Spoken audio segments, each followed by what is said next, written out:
മഴയുടെ ശക്തി ഇന്ന് പുലർച്ചെ മുതൽ കുറച്ച് കുറഞ്ഞിട്ടുണ്ട്. ഇടവിട്ടാണ് മഴ പെയ്യുന്നത്. പക്ഷേ മഴക്കെടുതികൾക്ക് കുറവില്ല. ഞാനിപ്പോഴുള്ളത് വെണ്ണിയോട് ഭാഗത്താണ്. ഇവിടെ താഴ്ന്ന പ്രദേശങ്ങളിലൊക്കെ വെണ്ണിയോട് പുഴയിൽ നിന്ന് വെള്ളം കയറി കിടക്കുകയാണ്. ആളുകൾ വലയിട്ട് മീൻ പിടിക്കുന്ന ദൃശ്യങ്ങളൊക്കെ കാണാം.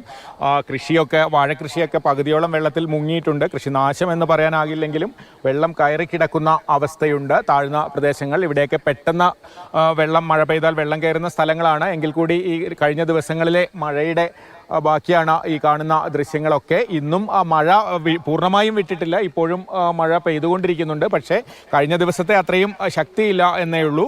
10 ദുരിതാശ്വാസ ക്യാമ്പുകളാണ് ജില്ലയിൽ തുറന്നിട്ടുള്ളത്. 300-ലധികം കുടുംബങ്ങളെ മാറ്റിപ്പാർപ്പിച്ചിട്ടുണ്ട്.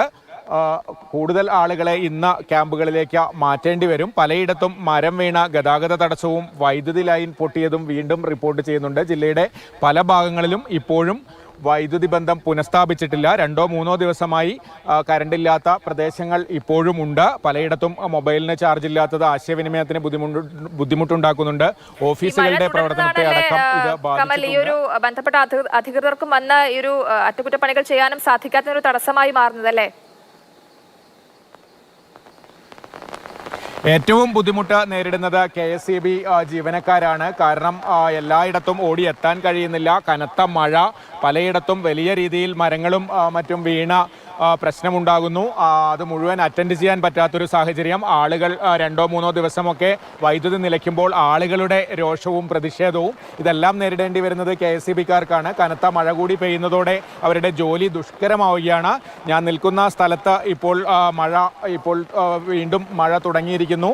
ശക്തമായ മഴ തന്നെയാണ് പെയ്യുന്നത്.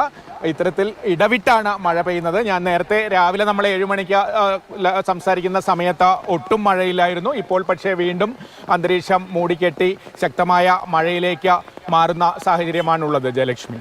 ശരി കമൽ, വയനാട് ഇപ്പോൾ ഇടവിട്ടാണ് മഴ പെയ്തുകൊണ്ടിരിക്കുന്നത്. മഴയ്ക്ക് ശമനമില്ല എന്നുള്ളത് തന്നെയാണ് മനസ്സിലാക്കുന്നത്. വൈദ്യുതി ബന്ധം വിച്ഛേദിച്ചിട്ടുണ്ട്. അതായത് കറണ്ട് പലയിടത്തും ഇല്ല എന്നുള്ളതാണ് ഏറെ പ്രതിസന്ധി ഉണ്ടാക്കുന്ന ഒരു കാര്യം. 2-3 ദിവസമായിട്ടൊക്കെ കറണ്ട് ഇല്ല എന്ന് പറയുമ്പോൾ തന്നെ ആളുകൾക്ക് ഫോൺ ചാർജ് ചെയ്യാനും വിളിക്കാനും ഒന്നും പറ്റാത്തൊരു സാഹചര്യം വരുമ്പോൾ അവർ പാനിക്കാകും, ദേഷ്യമുണ്ടാകും. പക്ഷേ ഈ മഴ കാരണമാണ് ഈ KSEB ഉദ്യോഗസ്ഥർക്കും മറ്റും അവിടേക്ക് എത്തി ഇത് അറ്റകുറ്റപ്പണി ചെയ്യാനും സാധിക്കാത്തത്. എന്തായാലും അത് എത്രയും പെട്ടെന്ന് പരിഹരിക്കുമെന്ന് തന്നെയാണ് പ്രതീക്ഷിക്കേണ്ടത്. ഇപ്പോഴും ഇടവിട്ട് മഴ തുടരുന്നു എന്നുള്ളതാണ് കമൽ വയനാട് നിന്ന് റിപ്പോർട്ട് ചെയ്തു.